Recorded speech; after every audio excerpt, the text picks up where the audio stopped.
the world faces those challenges and potential cataclysms and all those things and navigating these difficult waters. The difference for me now is the captain of our ship seems utterly disinterested in where the icebergs seem to be, in when the crash may happen. He just wants to get out. He wants to stand on his plane with a giant poster board of his ballroom.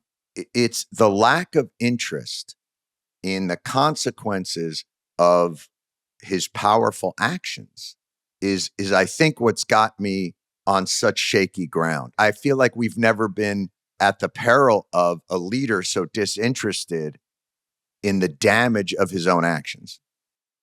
You're far more charitable than I am. I think the dude is cuckoo for Cocoa Puffs. I mean, I was trying to be nice. Hey, everybody. Welcome to the Weekly Show podcast. My name is Jon Stewart. It is March 31st. We are on the lamb side of March, moving into April. And other than that, though, I would say I'm having a feeling of, I don't know what it's like to be on a bobsled course or on a luge, but that's what it feels like right now in this country. We appear to be careening towards something, and you're not quite sure if we are going to stay on the track or fly off and explode in midair. And when I have feelings like this, when the complexities of the world and the velocity of world events seem to be speeding towards a frightening conclusion, I reach to those, as Mr. Rogers would say, I reach for the helpers. I reach for the helpers, those that can help put this in perspective. And our guest today is just one of my favorites who I love her Substack. I love everything that she does, but her ability to sort of create frameworks around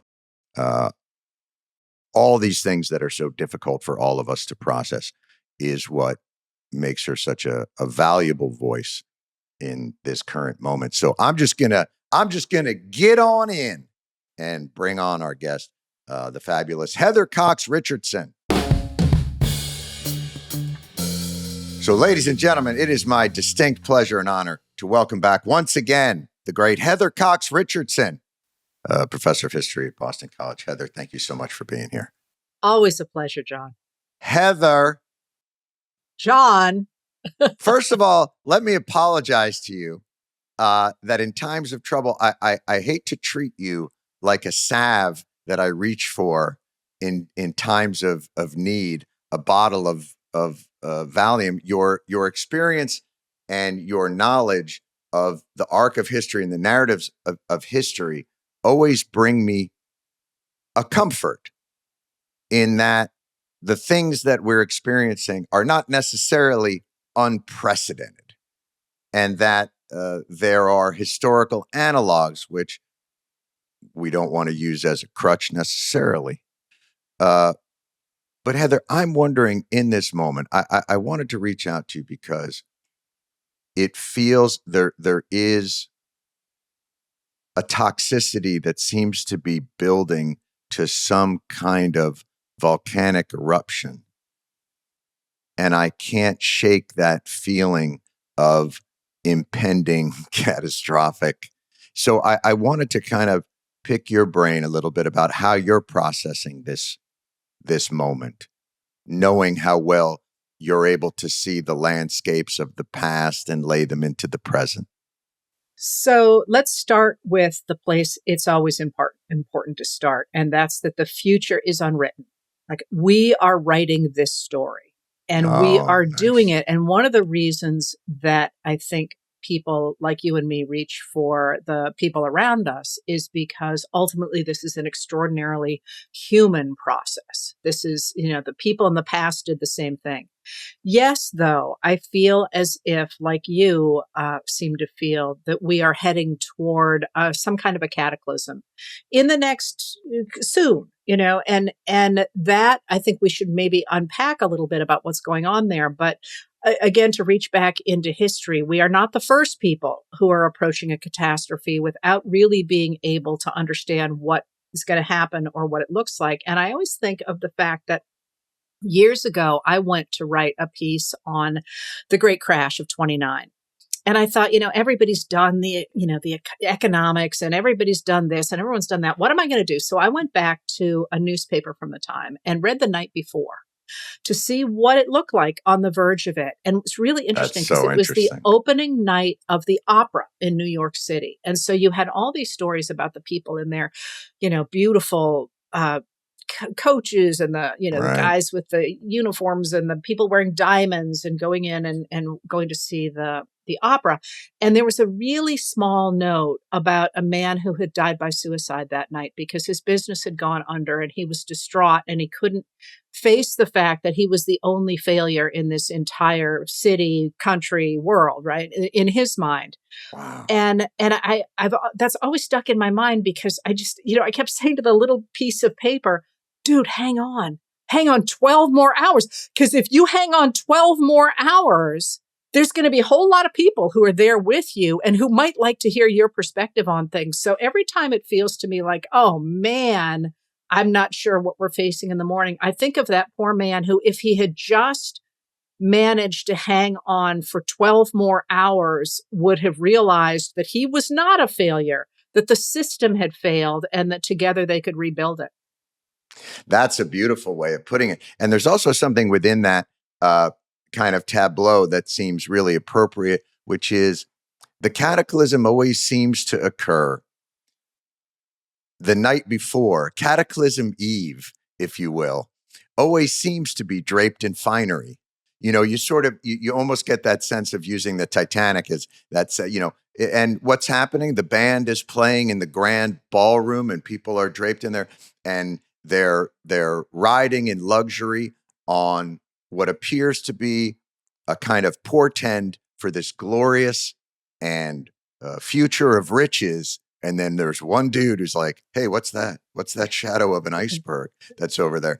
And it feels that way a little bit here. And I'll tell you why this moment for me is the world faces those challenges and potential cataclysms and all those things and navigating these difficult waters. The difference for me now is the captain of our ship seems utterly disinterested in where the icebergs seem to be, in when the crash may happen. He just wants to get out. He wants to stand on his plane with a giant poster board of his ballroom.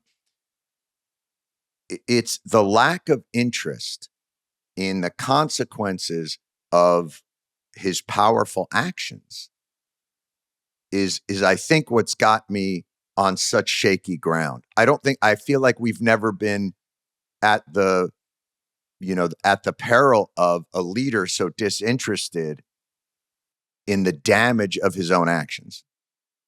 You're far more charitable than I am. I think the dude is cuckoo for Cocoa Puffs. I mean, I was trying to be nice. So I'm going to push that further. To me, the elephant, not only just in the room, but in the whole house and in the whole mansion, whatever, right, is that he is not mentally okay.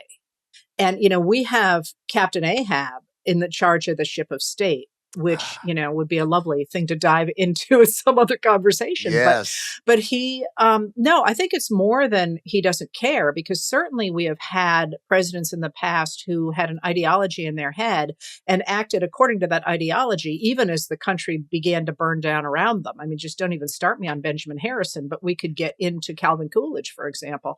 But in this case, the man does not know if he's afoot or horseback. And so, things are changing every second. And the more destruction he causes, the more he is inclined to lash out and cause more destruction.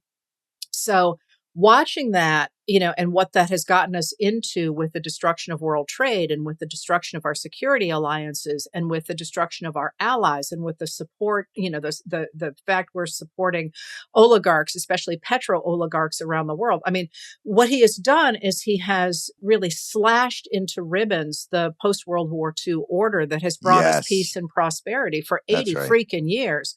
So that is entirely new. And certainly there are parallels in the past where the American people have stepped up and said to those individuals who were advancing ideologies, hey, dude, this doesn't work. We got to try something else. Right. But what that has also done is it has opened a window, I think, into possibilities for moving the world forward in the ways that it will need to in the 21st century to do things like address climate change and to address the migration that's going to come from climate change, and to address the fact that in that post-World War II order, you really had more even than the vestiges, I think, of colonialism, but the kind of colonialist ideas that said that, Africa doesn't get a seat at the G20 until President Joe Biden is in office. I mean, so one of the things I think about steering that Titanic past the iceberg, or maybe at least guaranteeing that people get in the lifeboats, is people keeping a steady hand on, I'm sorry to really push that metaphor, but the ship of state, to try and make sure that it can at least keep afloat long enough that we are there in lifeboats when we get the next way to look at the world. Right. Yeah. The problem almost seems to be that Trump is destroying it faster than we can react to it. That the squandering, it really is like, this 80-year world order that you speak of was designed and maintained by the United States. We created this stable world. That's where our leverage and power is coming from.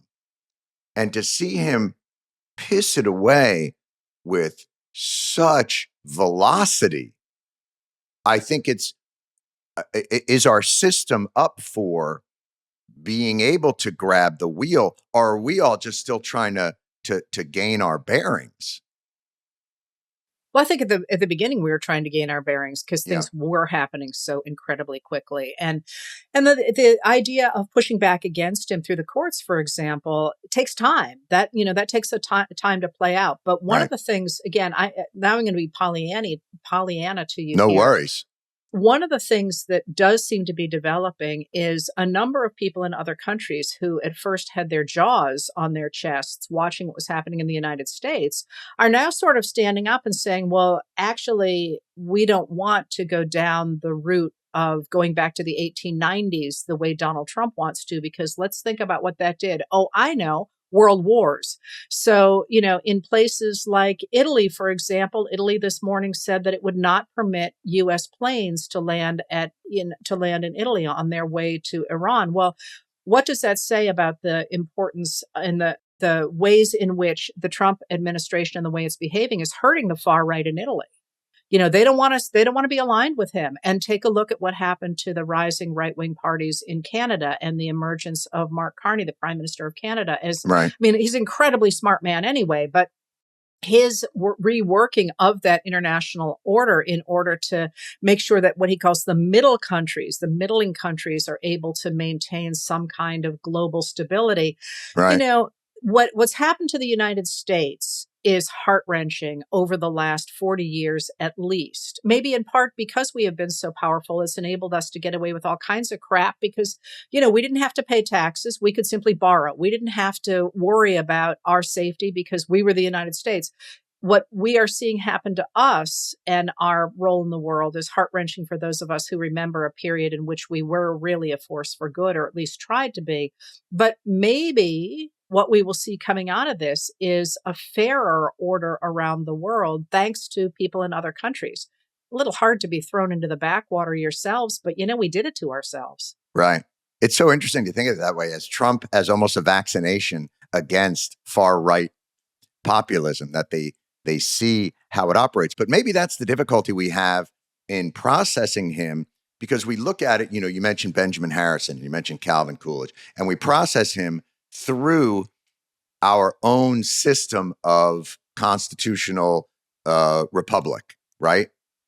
But he's kind of thrown our lot in with a different form of government. It's hard to compare him to American presidents. It's almost easier to compare him to strongmen. I mean, I don't know if you saw, they unveiled the Trump library, but it's not a library. It's the Freedom Tower, as if the only tenant was Kim Jong-un. Like, it's twice the height of any building in Miami. And then in it are just gold statues of Donald Trump and his plane. So how do we process an American president that has so much more in common with the illiberal strongmen of today and the past? Well, so first of all, I think it's important to realize that he was not just breaking the law in his first year in office. He was not acting unconstitutionally, although it was that too, both of those things. He was acting as if there wasn't a constitution, which is one of the things, sort of extra constitutionally, which is one of the things that's made him hard to chase down. Because, normally if somebody breaks the law, you say, okay, I'm going to bring in lawyers, I'm going to sue you, and we're going to get to the bottom of this. But think about the Department of Government Efficiency, for example. We still don't know who was in charge of the Department of Government Efficiency. Right. Like, how do you sue anybody if you literally do not know who was in charge of it? So there are many ways in which the way he undertook to undermine the Constitution in fact, puts him in line with those autocrats who operate without any check by the people. So I think it took a long time for people to get their heads around that and to figure out how to fight back against it. And we can talk more about that. But that library, I think, is really interesting, along with the Arch and along with, all the many ways. The Arc to Triumph. Yeah. I mean, and when they build it, they're going to drop the I, and it's just going to be the Arc to Trump. But you just said something there. Yeah. When they build it. Yes. So one of the things that I find fascinating and would love to hear you talk about this, because this is your medium and not mine, is the degree to which what Trump is doing is sort of the idea of virtual technology, that Russian concept of convincing people in the political realm of something that does not exist, that exists only in their minds and in the technology of television and radio and the internet. To base their lives on that, the degree to which we are looking at, basically Trump running the country like a television show. No question. And an ADHD. I think what you find now is, and the only thing I can think about it is, I'm trying to, again, be charitable, is if you don't think of him as a dictator, but you think of him as, all right, he believes the United States is really just a subsidiary of the Trump organization. And so he's running it, if you don't think of it in terms of, Putin, you think of it in terms of a businessman running a company that's not public. So all the decision making that occurs, he is, in essence, it's monarchy, but through a capitalist monarchy. That's would be the charitable definition of it. And I think what you see is, he's able to move using those processes much faster than we're able to contain it. I think his first term struck me as he was testing the limits of our Constitution. Where are the holes? Where are the weaknesses? The second term, he's just exploiting them. And he's doing it at such a pace. I mean, I think the real analog to that is what happened to the East Wing, where I'm going to build a ballroom, but I'm never going to touch the East Wing. And then it's just gone. And rather than face the consequences, he's not, they always say, like, it's easier to ask forgiveness than permission. The thing about Trump is he doesn't even ask fucking forgiveness. He just moves on. He is a wrecking ball that operates simultaneously with a sort of reality distortion field. And he convinces his acolytes, like you say, through the power of narrative. He's one of the better narrative storytellers, but it's butting up against actual reality. And that's what's so fascinating about the Iran situation. It's the first time I've seen him not be able to just move on. Well, so that's really interesting, thinking about the United States of America as a subsidiary of the Trump oligarchy. Right. Or not even, it's a personalized, that's right, company. And thinking of it as a media subsidiary. Basically, the United States is a media subsidiary. That is, you just have to tell a good story. And we know there's been a lot of stories coming out of the White House about how, White House Chief of Staff Susie Wiles is running a daily TV show that Trump has to win at the end of every night. The degree to which he is manipulating reality through his posts on Truth Social and through the things he's saying, which change by the hour. Yes. But there is, it seems like the way you set that up, it does seem like there has to be a way to think through this that enables people to create their own reality out of things that are actually based in reality, like you say, like the Iran war. And like you, I have said for years that once people woke up and realized what was going to happen if, in fact, we put this kind of a presidency in place, that's when we would get our democracy back. And I do think that is happening. Yes. But I also think you just identified that it's not happening as quickly as it needs to, as Congress is on break until April 13th. And Trump is in the White House contemplating sending our men and women into a ground war in Iran, which is already a disaster. And that, when we started out by talking, I was a little uncomfortable using the word cataclysm at first, but boy, do these next 2 weeks look like they're going to be sort of make it or break it weeks for our future. Last time that we talked about this next sponsor, I mentioned an idea that I had, which, by the way, has taken off like a wildfire, like hotcakes, like other things that you say about things that are taking off, like a rocket ship. I told you about my invention, the crumple. The crumple. It is a topographical blanket for dogs. And have I started this business yet? Am I ready to make these orders? I have not. And I'm going to tell you why. It's too hard. It's nerve-wracking. I don't know how to do this. It's daunting. But you got Shopify here. It makes it easy, people. You can get started with, they got a design studio, hundreds of templates, help you build an online store. It can match your style. Maybe nobody knows your brand yet.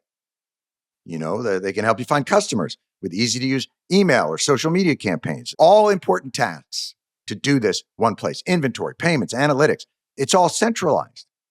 This would, I don't want to say it's a force amplifier for the crumple, but there is no question that with Shopify, I can turn the crumple into a reality and dominate the dog comfort industry, if that is an industry, which I am not sure that it is. But if it were, I would dominate. It's time to turn those what ifs into with Shopify today. Sign up for your $1 per month trial today at shopify.com/TWS. Go to shopify.com/TWS. That's shopify.com/TWS. So let's say if we're putting this in terms of fail safes, right? So like if you think of it as like a circuit box and what's the first fuse to pop that you would go down and reboot, that would be Congress. I'm laughing. Like you and I, we've done boats. We've done TV. We're just throwing, here's the thing. Reality's too screwy. We have to find analogous situations. Congress is that first, you would think, fuse to pop that could reset and rein this in. In your, vast expanse of history, can you recall a Congress this feckless or one that didn't appear? I don't even know if they agree with them, but they're so cowardly as to not want to take a chance of even a whiff of resistance.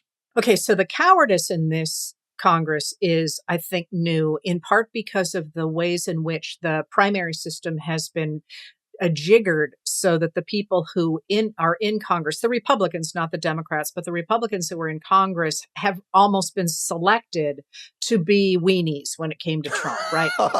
But this is not the first Congress not to do its job. And there, we always point to the Congress under Truman that he called the do nothing Congress. But of more interest, I think, in this moment is the one in the early 1920s, in which the Republicans take over from a period of time in which the Democrats have really dominated the early 20th century under Woodrow Wilson. And they've done all kinds of stuff that a lot of Republicans really hate, like the income tax and, progressive legislation and so on. And of course, all the racial stuff, all the, the racist stuff too. But the Republicans complain a lot less about that. But when they get in control of Congress in the early 1920s, they really can't get their feet under them. They have been an opposition party for so long that they basically don't know how to take the reins and run anything. So they start to squabble amongst themselves, especially between the old guard, the Henry Cabot Lodges, for example, and the younger people like Fighting Bob LaFollette out of Wisconsin. They just can't really get their feet under them.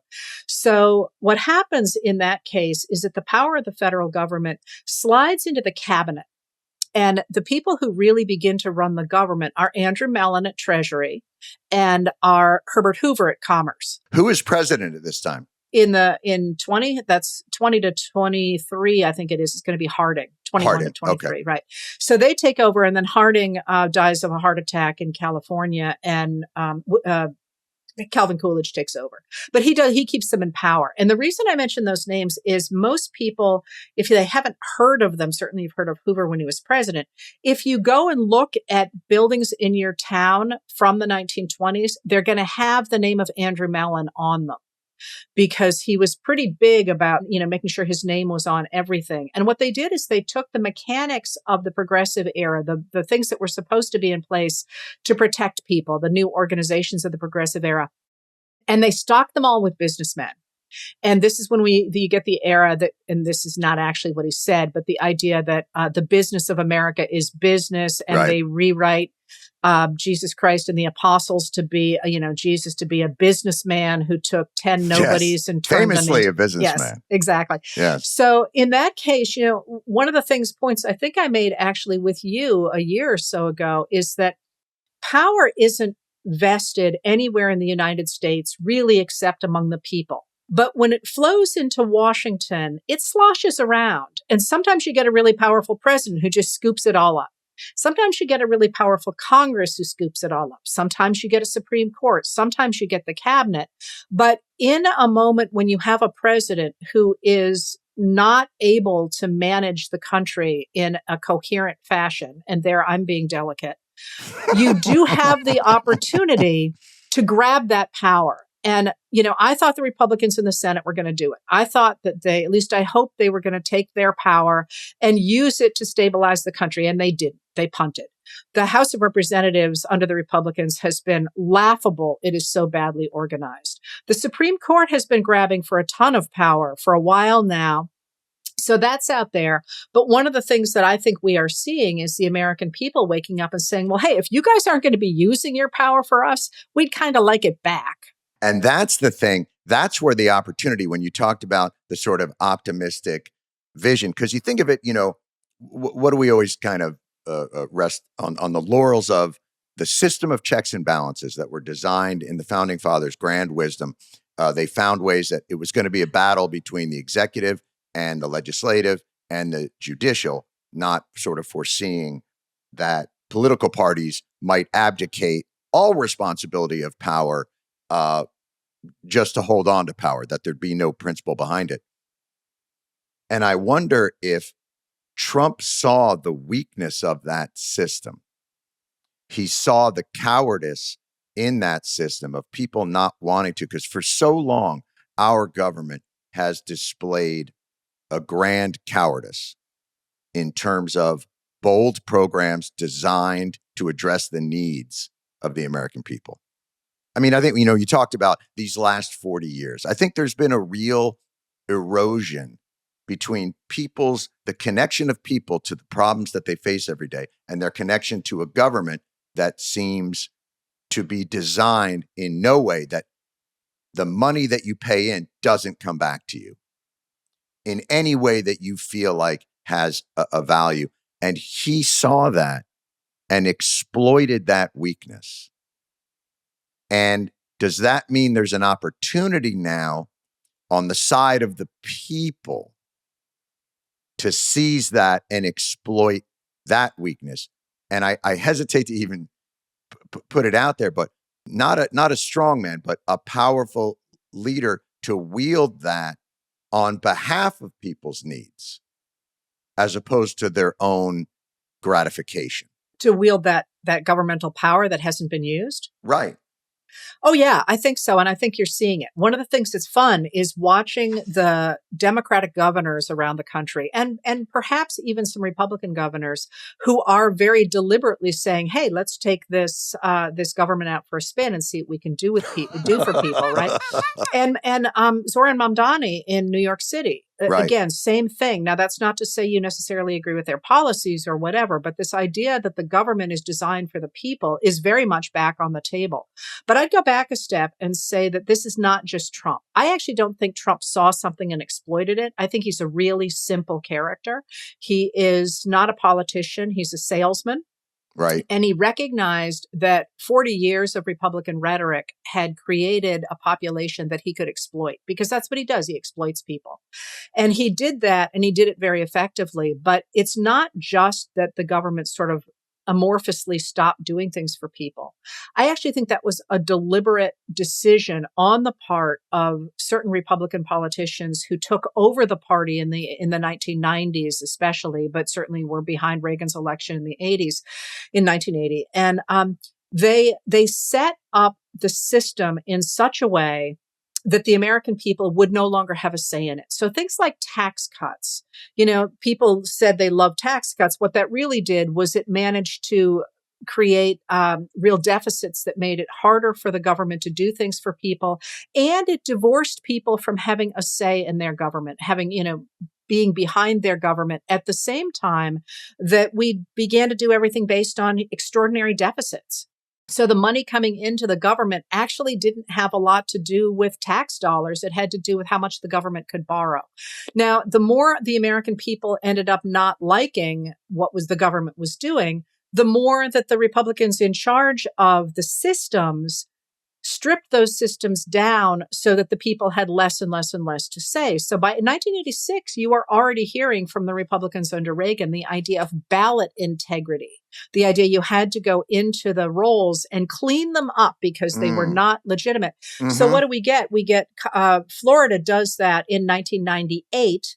And in the process of cleaning up the voter rolls, knocks about 100,000 people off the voting rolls in Florida in 1999.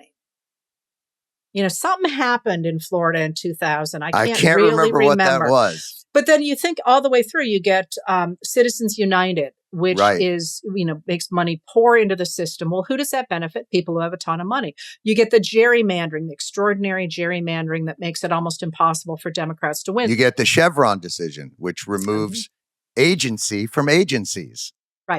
Right. So one of the things that has done is it's skewed the system in a certain direction, but it's also, I think, encouraged Americans to feel like they don't have agency in their government. And one of the things that you have seen since Trump was elected the second time was people saying, hey, wait, if we turn up at Tesla dealerships, we can actually hurt the Tesla brand. And, when Jimmy Kimmel got knocked off the air, you had people saying, okay, then we're not going to buy your product. And all of a sudden he's back on the air. And people are learning that they do have agency, and that muscle is strengthening in a way that it did in the 1890s, for example, in a very similar period that led to the progressive era or the 1930s. How were those muscles developed in the 1890s? Because if I was looking for an analogous period to this, and I think you make a great point about that, this is a multifaceted assault on reducing the power of people and the consent of the governed. What it's sort of doing is it's raising the bar of consent so that you almost can't reach it. That consent is really now formulated at the corporate board level, that their speech is being far more valued than what the individuals are, right? So they're designing that system, and it feels more like a Gilded Age scenario when those titans like Morgan and those guys, the government really did have to go to them and go, hey man, can you bail us out and we'll do whatever you want? So how did they regain the power, or does gaining that power necessarily have to have something catastrophic like the Depression? Will we only regain our agency in the most dire of circumstances? Or is there a path to that that is less tragic and more productive? Well, once again, future is unwritten. We can make Right. whatever decisions we want going forward. Right. I think it's a multifaceted answer that I'm going to give you. One is that even in the darkest periods, one of the things that carries us through is art and music and the the communities that those things create. So we tend to forget that in that period of the robber barons in the 1880s and the 1890s, it's also a period of extraordinary innovation in terms of, technology, for example, but also in terms of art and music. And, you think about the new kinds of literature and the new kinds of music coming out of the American South and so on in that period, and the artwork in that period. So those kinds of nurturing of the human spirit really matter. And that's one of the things I don't think we necessarily pay enough attention to. But one of the ways that political change happens is, and I've thought a lot about this, is, if everything's going fine, basically no one's paying much attention to politics. And then there are a few people who are complaining, but they're kind of voices crying in the wilderness. And you're like, yeah, whatever, have a Cheeto, But then as people get more and more upset, more and more people are like, hey, did you hear what that person has to say? And they start to make a community of people who are upset about one thing or another. And once again, those are people who are not necessarily in power yet. So where the thing that had me thinking for a long time is, where is the relationship, literally the relationship between people on the ground and leadership? That is, there's a lot of people who think leaders just tell people at the bottom who to think, and there's people who think that it's the other way around. But where for me was the connection, and where I came to think the connection lies, is in the more people recognize that there's a problem with their government, the more they start to formulate a way to think about that. And if you are trying to get elected, either are elected or trying to get elected as a leader, you need to be able to speak to those people. So the connection between those two things are the storytellers, the ones who take that inchoate frustration and say, this is not our society. Storytellers like Abraham Lincoln, for example, who say, this is not the way our society should be. But now there's another piece to that, I think, and that is obviously somebody like Lincoln, but we could pick on many other people as well, is able to articulate what the frustrated Americans would like their society to look like. But one of the things that they have to do is they have to be able to reach a lot of people. And in Lincoln's era, you got the rise of a new kind of newspaper. People forget this, but the New York Daily Tribune, the New York Times, the Chicago Tribune, the Philadelphia, one of the big, the Philadelphia Inquirer was actually older, but it switches its orientation in this period. You start to see a new media amplifying that sort of story. And so if you jump ahead to the 1890s, once again, you're seeing people like Theodore Roosevelt articulating a new kind of way to contextualize and imagine a new government. But crucial to him is the rise of the new newspapers in the populist period, for example, most of which don't exist anymore. All the copies were destroyed, but they grew up across the American plains and in the American South like mushrooms after the rain. And the idea of being able to make sure more people get access to that narrative becomes incredibly important.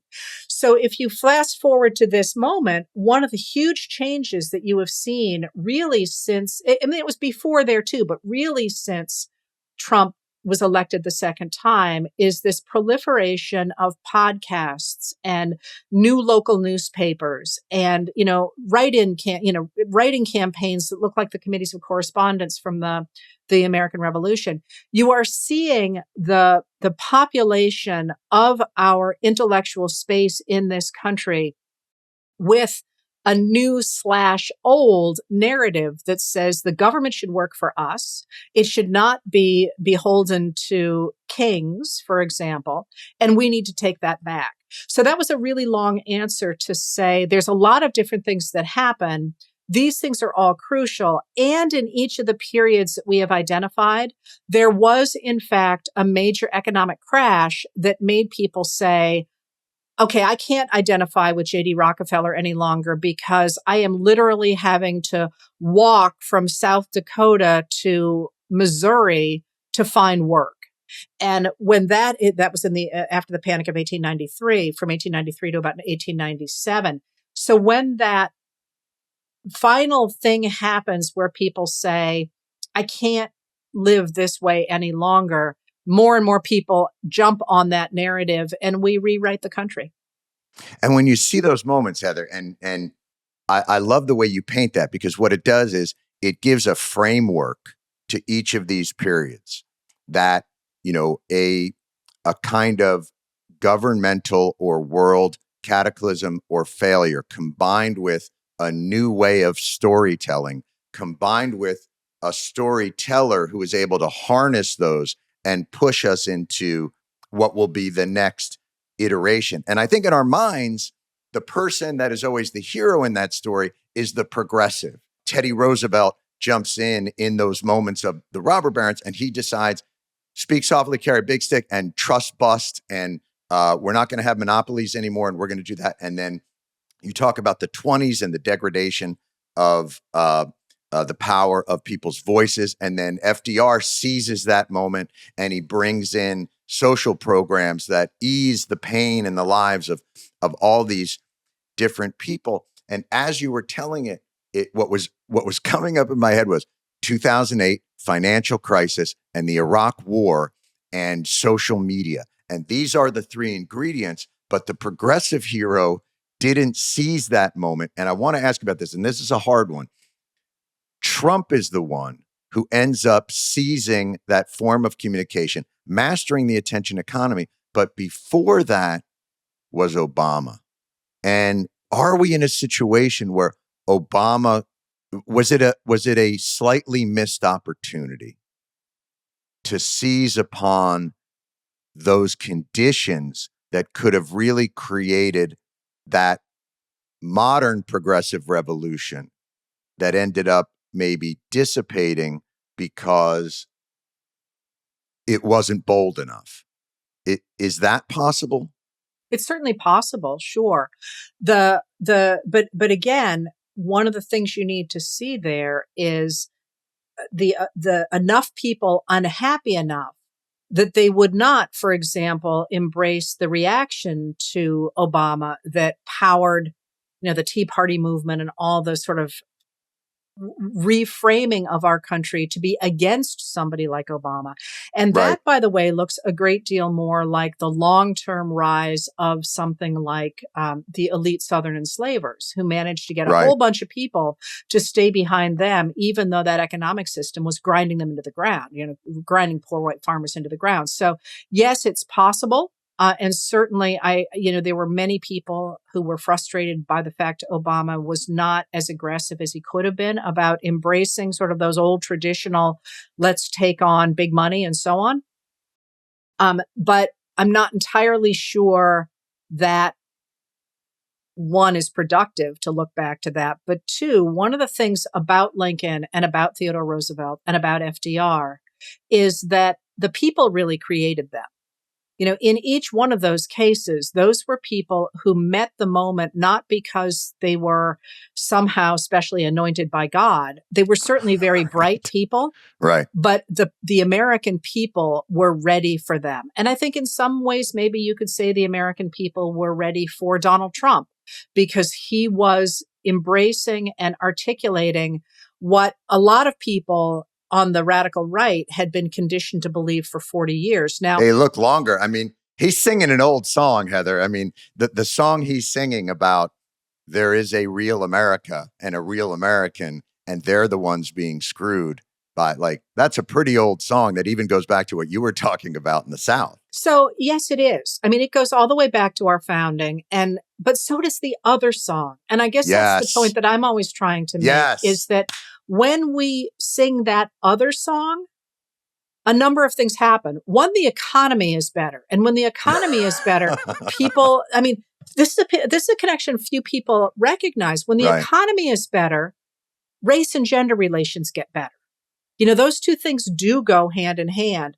But when we think about our heroes that we look to in our country, We don't look to the neo-Nazis. We don't look to the Confederates. We look to Right. Fannie Lou Hamer and the people that really have shown to expand the principles of the Declaration of Independence to include more people with every iteration. Right. And an expansion of rights, and an Mhm. expansion of fairness, and an expansion of justice. So what I would love to see is, first of all, the embracing of those liberal principles. Right. But also, one of the other patterns we have in the United States that kind of makes historians bonkers is that, I assume I can say the shit hits the fan on this podcast, Heather, it might be the nicest thing anybody said on this podcast. We turn everything over to the rich guys. The shit hits the fan. Right. Everybody steps up and says, oh, gee, we really need some regulation. We put the regulations around it. Everything stabilizes. And then somebody goes, I'm not making enough money. And so all of a sudden we turn it back over to the rich guys. The shit hits the fan. And our example of that in American history is the cattle industry, believe it or not, which, is this boom and bust industry. And every time things go really bad, the cattle ranchers say, hey, we really need some regulation over here. And the federal government steps in, and then everything stabilizes and they go, hey, I'm, Clive and Bundy, get out of my life. Right. So if we could figure out how to stop that constant swing back and forth, because every time we do that swing, it hurts people a lot and it hurts the environment a lot. When I think about the 21st century, I want to get back to a country that does expand the rights of the Declaration of Independence and that puts us on the same plane that we've been in our better moments.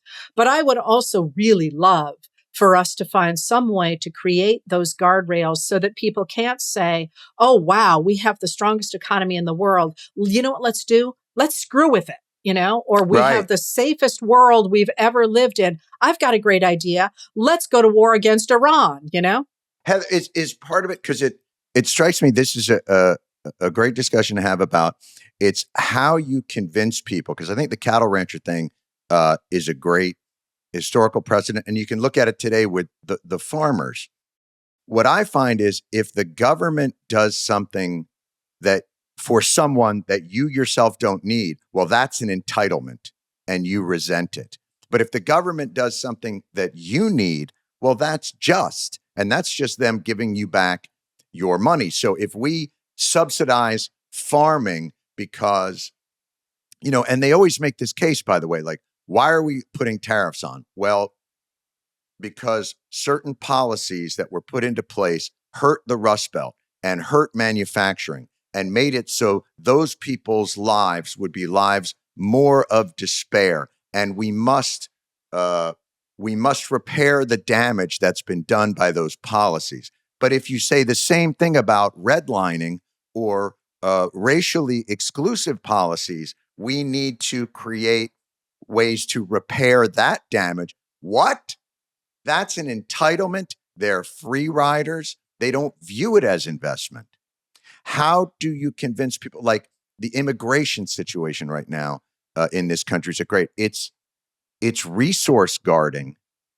How do you reshape the narrative so that we're able to invest once again in our people and not have those investments be so resented by anybody that might not need it? How do you broaden people's perspective in that way? Well, what you just identified there was missing one big word, and that's race. that literally, that language literally comes out of the 1870s, and the idea that the federal government was going to try to level the economic, especially, but also the I won't say social, because they weren't really into that. They were trying to make sure that Black Americans weren't killed by their white neighbors, which seems like not a very high bar, right?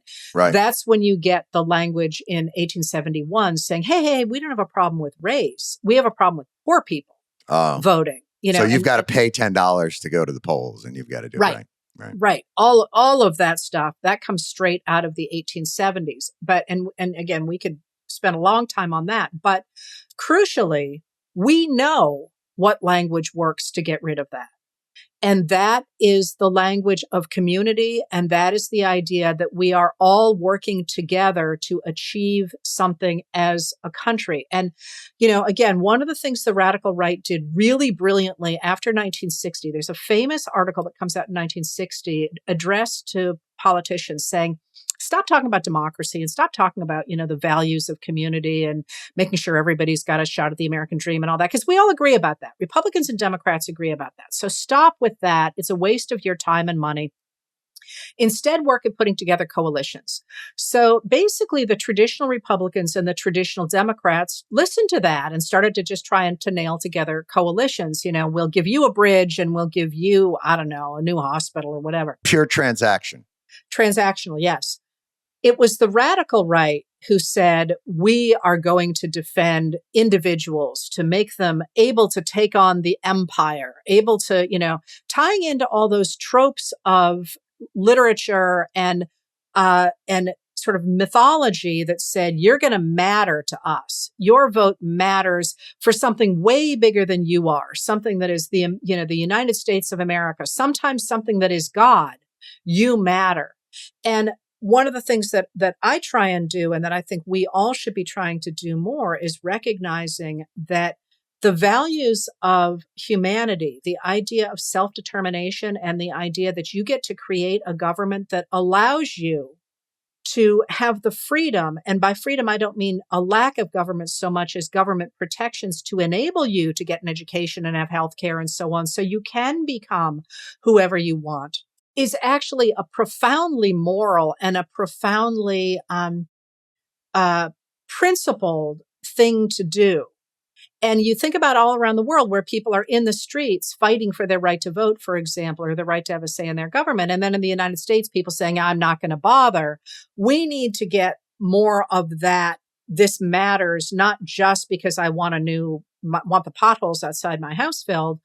This matters because the human effort for self-determination and a government that reflects that, not only in my own government, but around the world, matter morally and for society. That kind of language is what gave us the attempts in the 1950s to level the playing field for people of color, for example, and in the 1970s, including women as well. That language really works, but we have to stop thinking, oh, it's a done deal. We don't have to worry about it any longer. Right. Well, they always say the arc of, the moral universe bends towards justice, but they don't explain but not by itself. And there's a bunch of people on the other side trying to bend it back the other way. And I wonder, when we talk about the moral argument, do we have to connect it to more earthly values for people? Because it feels like that's the backlash that we're facing. That if the right was going to draw a line, like what you and I might do is draw a line at the Depression, right? And we might draw a line at FDR coming in and creating a government that is more designed for the benefit of the people it purports to represent. They would draw a line at 1964 and 1965. They would draw a line at the Civil Rights Act, and they would draw a line at the Immigration Act, which let in people from countries that they didn't quite have, ignoring the fact that they hated the Irish and they hated the Italian and they hated the Jews back when they came. But now you're bringing in people. And so their perspective on that is, now our country is being given away to people who don't have shit. They even use the phrase, the heritage Americans are more important than the other Americans, that there are somehow the Scotch Irish that were here in the 1850s were somehow better Americans than the ones that came in the 60s and 70s. So in some ways, what's happened over that time is the backlash, right? They've all been convinced that their country's been given away to those that don't deserve it. Do we need to make the argument for them? Will they ever be convinced on the morality of it? Or do they have to also be convinced that it's actually a more prosperous union, that it makes it a safer and more prosperous place? Oh, I think those two have to go hand in hand. Yeah. But they do. They do go hand in hand. Yes. So it's a really easy sell in the 1950s because people had watched what happened under fascism in Europe, and not just the horrors that we tend to think about when we think about those regimes, but also the fact that when the Europeans and the Allies and the Americans came in, they were feeding those people because they literally couldn't eat. Or if you look at what happened in the Soviet Union and in China, when there was an attempt to impose an ideology over the agricultural systems, you had these horrific periods when, tens of thousands, hundreds of thousands, and even millions of people died. But one of the key things that you are identifying, I think, is, first of all, yes. I mean, I think we need to talk a lot more about the American dream. And that is not, having a car in your garage or whatever. It means that you are able to work hard and rise, whatever that looks like for you, so that your kids are going to have a better life than you did. Again, whatever that looks like for you.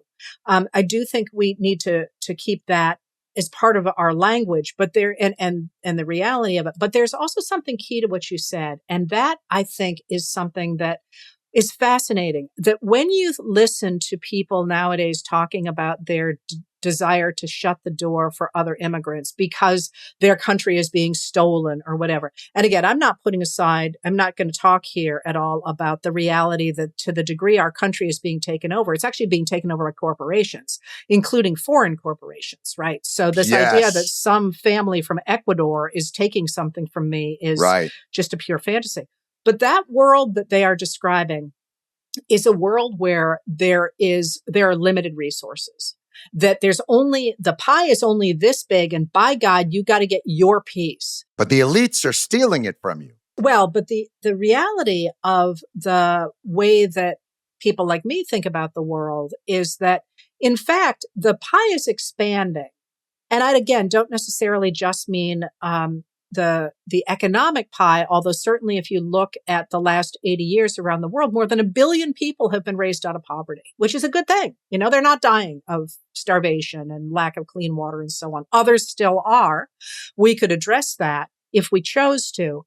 But the idea of keeping the pie small so that I can get my half or whatever basically says that we are trying to limit the ability of individuals to grow and improve this world, because only by keeping it small can we monopolize it.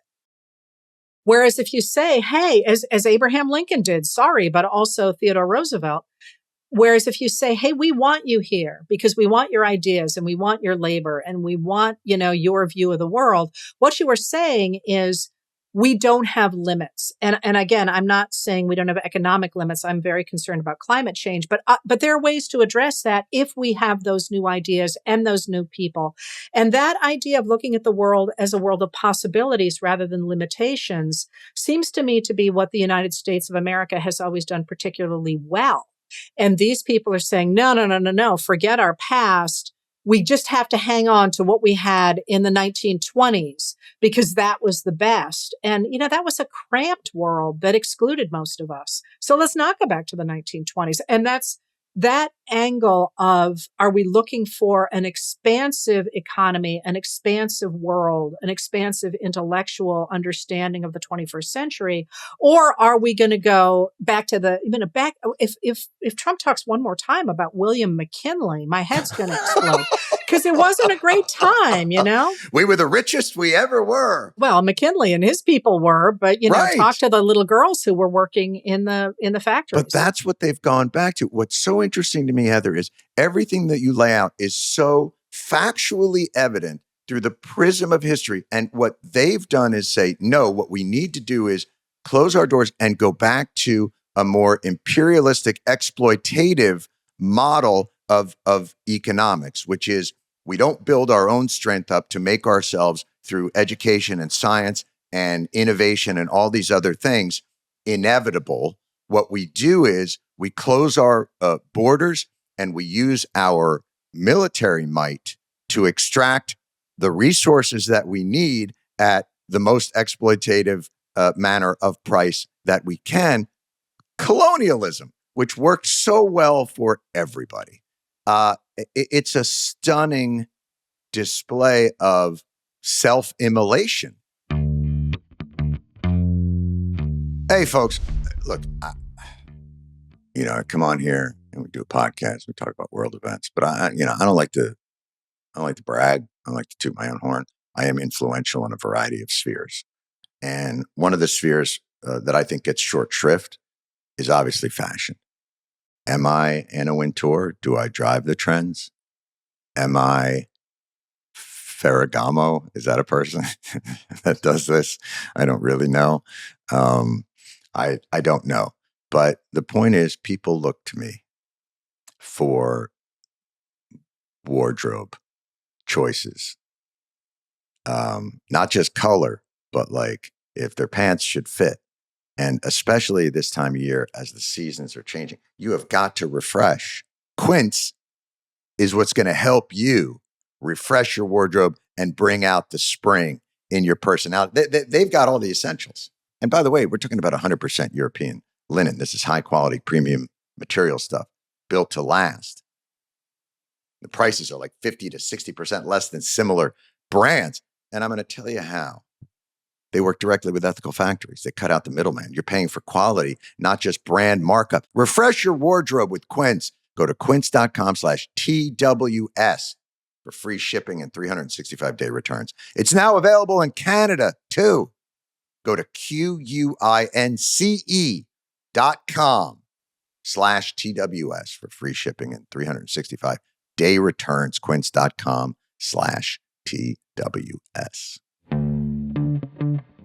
I was talking with another historian the other day, and we were mutually expressing extraordinary frustration because, in fact, one of the things that's cool about history is that you can't look at tomorrow and know what's going to happen. You can kind of read the tea leaves, and we know a lot about what has happened, but not about the future. But one of the things that we can all say with great clarity is we know exactly how this turns out. When a group of people try to monopolize resources, close the expansion of their societies, and turn everybody else into, their serfs, basically. Vassals, right. We don't know if it's going to happen tomorrow or in 5 years or in 10 years or in 40 years, but it always, always, always ends up the same way.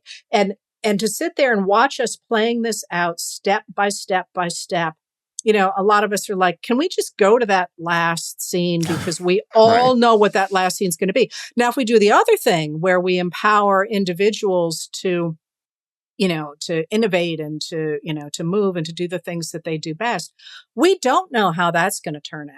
We know it's going to create a world that you and I can't even imagine. And given those two options, man, why on earth would you choose, sorry, but the pitchforks and piano wire? And the crazy part is that the ultimate paradox or contradiction is exactly what you're describing is the story of America's founding, that it was a rejection of that particular system, that an exploitative system where the voices of the governed were ignored because of the resources that they could extract out of the population. And that's why we began. That's what birthed us. That fight was our fight. And so to see us become the very thing that we rejected is so hard to process, especially when you think about how that movement, Trump's movement, wraps themselves in the iconography of our founding. How many buses have you seen there with "We the People" and "Don't Tread on Me" and all those sorts of the totems of our revolution, while creating a system that's antithetical to the entirety of the purpose of that revolution? And I don't know if I certainly don't think that they in any way see that contradiction. No, but that's one of the things that makes the United States so cool, is that in many ways we act out humanity. You're always going to have those people who want to control others. You just are, because humans are going to human. But that's got to be a bumper sticker, Heather. There you go. Humans are going to human. Yeah. But you also have human beings trying to do what is right, not just for other people, but also for themselves. And when you think about this moment and its parallels to the American founding or to the other periods in which there have been those trying to literally get rid of human equality, in the case of the elite enslavers who put together the Confederacy, or the robber barons in the 1890s, or those looking to create an international business system in the 1920s that created, large pools of labor. When you think about that and you think about Americans kind of looking at each other and going, hey, I disagree with you about finances or immigration or internal improvements or whatever, but I can agree with you that we need to control our own destinies.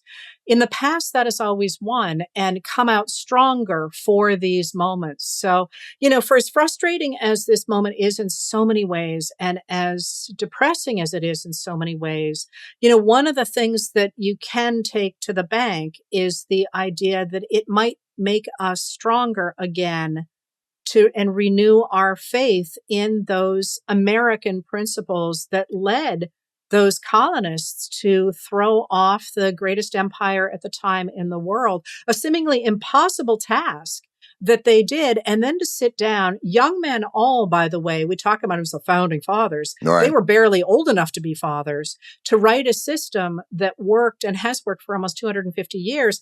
Kind of cool to be part of that whole history and that trajectory through our past. So that at least is a way to look forward to these next really rough weeks and the next rough years and think, maybe we're given the opportunity to do our own part. But I love what you're saying with that, Heather. And it reminds me, to wrap it around, you said sort of early on, one thing that I think has to be at top of mind, which is you don't know the future. It hasn't been written. And, as we watch these sorts of almost slow motion car crash happening, the fact of the matter is we can, in our frustration, overturn those injustices, and we can, in our frustration, regain and have we can reaffirm we can sort of reaffirm our desire to create the society that we think is fair, and to do that in a way that isn't necessarily over an epoch, but it can happen in a moment.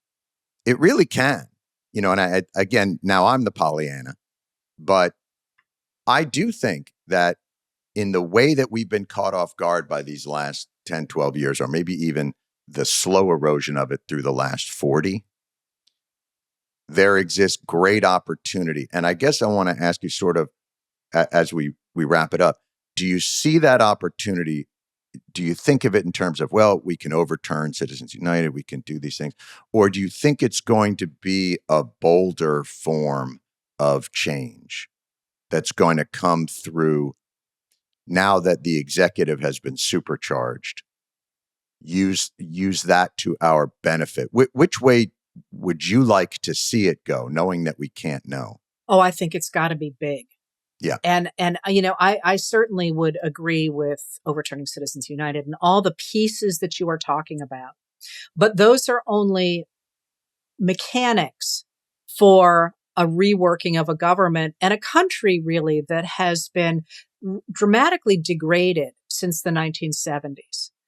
In part because of that myth that the radical right promulgated that you and I talked about before. You look at where the United States of America is in the 21st century compared to other countries, and it's frankly embarrassing, a number of the ways in which we are not keeping pace with the rest of the world. There are in this era, one of the things that you and I are dancing around in the need to deal with our political system is the fact that climate change is very real and simply must be addressed. And you know who's doing it? The Chinese. Mm-hmm. Our greatest rival has already electrified their grid. Well, which is, again, another question. Why is Trump deliberately and desperately trying to get us back to 19th century technology? Which is, that's a whole nother conversation. Right. But this is not, I guess if you think of it in terms of, health and the health of the body politic, we have let a disease run rampant for a long time, and it's coming very close to killing us. And you can't just say, okay, I really am now going to, maybe clean out the wound. Like, at this point, we have to rethink the way democracy interfaces with a global economy, a global world, and that where everybody has instantaneous ability to communicate with each other and to support each other or tear each other down. What that looks like, I don't know. I know I'm watching Mark Carney very closely in Canada because I think he's coming up with a lot of new ideas. But this is not going to be a case of saying, hey, maybe we can pick up a few voters over here. This is a case of saying we need to rethink this. And, in the past, again, you look at Lincoln, you look at FDR, you look at Theodore Roosevelt. These things worked at the time, but crucial to it is going to have to be the voices and the support of the American people. We do not want a dictator, even one who comes in and says, hey, I'm going to do everything right. We need to have somebody who is actually reflecting the real will of the people expressed through free and fair elections, getting rid of the partisan gerrymandering, the money in elections and so on. So yeah, I think it's time for a bold vision. And I think crucially as well, to go back to what we were saying before, we are creating that. We are telling politicians who want to be elected that this is what we want. And that's how we will create somebody who can rise to meet the moment. And when you see that, the enthusiasm and the joy of the populace is self-evident. Mm-hmm. And I don't know that I can recall a moment in my life, and that's all, speaking through Watergate and Vietnam and the oil shocks and all the different sorts of, difficult spikes and ebbs and things that we've all lived through, where the people feel more ready for that vision to be laid out coherently. And not, honestly, like, I think somebody who ran on sane policy, competently executed, could win 60%. Like, I don't think we're as divided as the social media would monetarily incentivize us to be. And I do think, and power abhors a vacuum, right? Like, there is a moment right now for exactly what you're saying. You feel it bubbling throughout the country, and you just know that it's going to be harnessed. You just feel it, because that's it. You can feel us creeping towards an iceberg maybe, but you also feel something else. There's also another vibration that exists that feels optimistic and hopeful, and people are so much thirstier for it than the antithesis of it. We're going to make you a historian, Jon. I wish. I love it. Heather Cox Richardson, I got to tell you, you are I could talk to you forever. Just it's so wonderful to hear your perspective on things. And it so helps me to, you know what it is? And I don't mean to put this on you, but you help me organize my anxiety, if that makes sense. Like, you give me a framework. And once I have a framework, I feel like I can work through it. It doesn't change what may happen, as you said, or give me the answer. But boy, does it give me some organizing principles by which to place things on. I can't thank you enough for being on. Well, I'm glad to hear that. And, all we're trying to do is make sure we're standing on solid ground. And that's all I do. Well, I help to show people where the ground is. You do it better than anyone. Heather Cox Richardson, a wonderful professor of history at Boston College and an author. And, just check out everything that she does. She's a one-man band that just is fantastic. So thank you once again for being with us. Always a pleasure. Man, she's so fucking good. She's so good. So smart. And I feel terrible because it really, like, you do feel a little bit like, because she's also so prolific and is like, hey, could you just take like a couple hours out of your day of like making all this great stuff to give me some organizing principles by which I can somehow hang my anxiety buckets onto, a little bit of historical perspective. Can you carve out a few hours to be my therapist? Yes. All of her Substack posts take all of the disparate news of the day and give it order. It's very helpful. And I think in the same way, this podcast was helpful for you of just organizing, as you said, your anxieties so you know how to process it instead of being overwhelmed by it, I guess. And she synthesizes it. She brings it, I think it's a gift. A lot of people can they understand facts, but they don't necessarily know how to synthesize it through different eras and bring it forward to here. And I still think the most powerful thing she kept saying was, we don't know what is next. Yeah. But we know that we can have a role in shaping it. I feel like Doris as well. Doris had said something like that to us. And it is really nice to be reminded of that by people who know our world best. Right. Who see it. Yeah. Yeah. You could wake up tomorrow to a good New York Times alert if there's ever been such a thing. A good New York Times alert. Anything's possible. I know, it's anachronistic. It almost doesn't make sense off the tongue. Right. But did you see? So the New York Times wrote an article about, they examined some of Trump's architectural plans for the ballroom. Yes. And so they wrote an article saying like, hey, there's a couple of things you might want to look at. Like, there's no doors, or these stairs don't go anywhere. Like, or these views blocked by endless columns. It's a trap house. Yeah. These views are locked. And like, I think you might need a toilet. Like, just little like, and the idea that he is more aggressive defending his plan for the ballroom than for the war in Iran, or that he presented a more thorough case with visual aids about that ballroom than he has in the entirety of this war. The man has priorities. Yes. And it is throwing a party. Like, it's starting to feel like sort of next level senile. It really, I feel like it's different than Trump won for sure. I'm not sure. I've been watching. I mean, I don't know what's going on with that man's health, obviously. But something I have been picking up on is, okay, we've seen all these think pieces about the Iran war breaking up the MAGA sphere. Fine, whatever. But you also see people really going to bat for him and writing the narrative for him.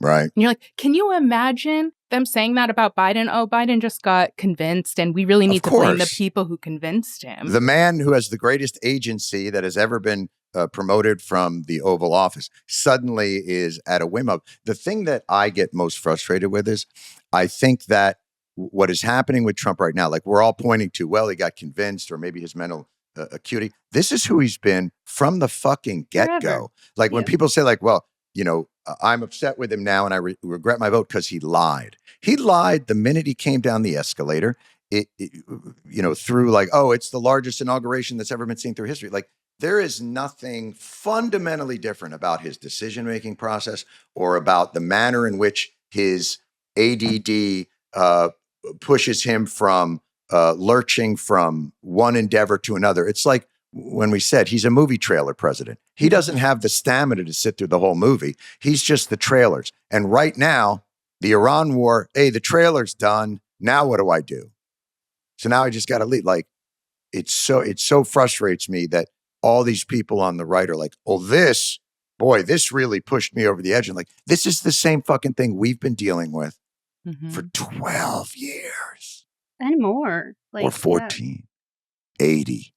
100. I was just thinking about how Iran now speaks to him too in trailers. Like everyone kind of sees it. They make these fake Lego propaganda videos to get his attention.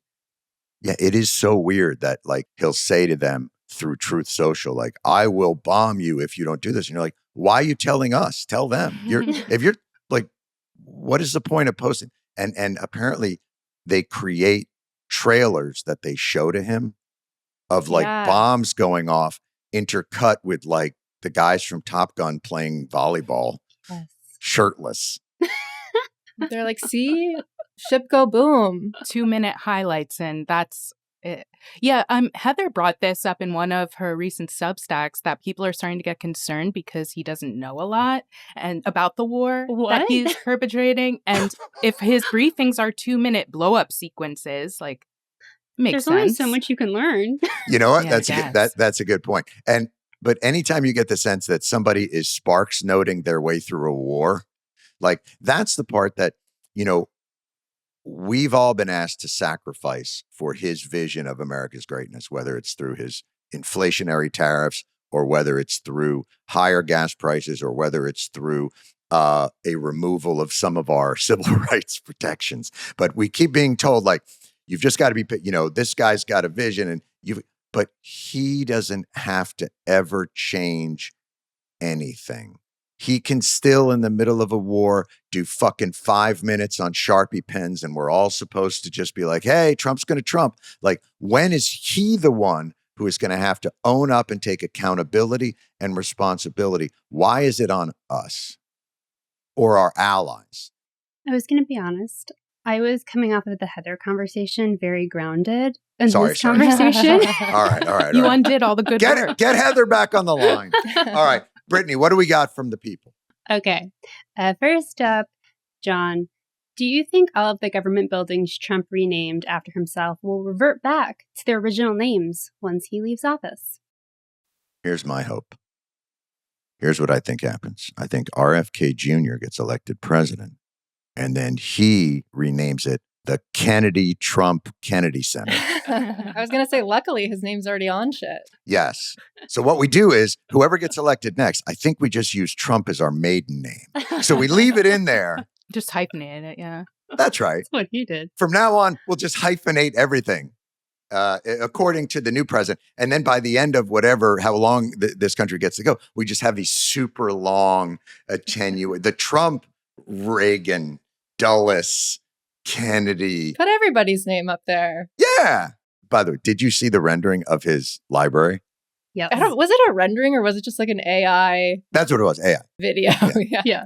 And Eric Trump was like, I've been working so hard on this. I'm so proud of it. And you're like, really? Because it looks like you could just plug in, like, make a skyscraper in Miami look like Vegas. And then the interior of it is literally just gold statues of Trump. And I'm like, what? Wait, I think somebody actually said that the flag had like 54 stars or something. Like, it literally was it was so AI. Well, that's including Canada, Greenland, Venezuela. Iran? That's right. It's an aspirational flag. That's right.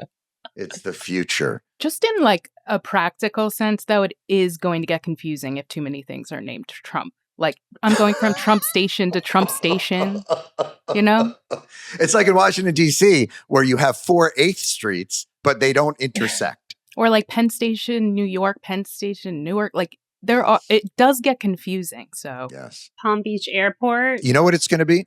It's going to be like when you live with the Smurfs, where everything is just Smurf, that the language is just, it's trumpety trumping, All right. What else? What else they want to know? Jon, do you ever miss the simpler days of QAnon?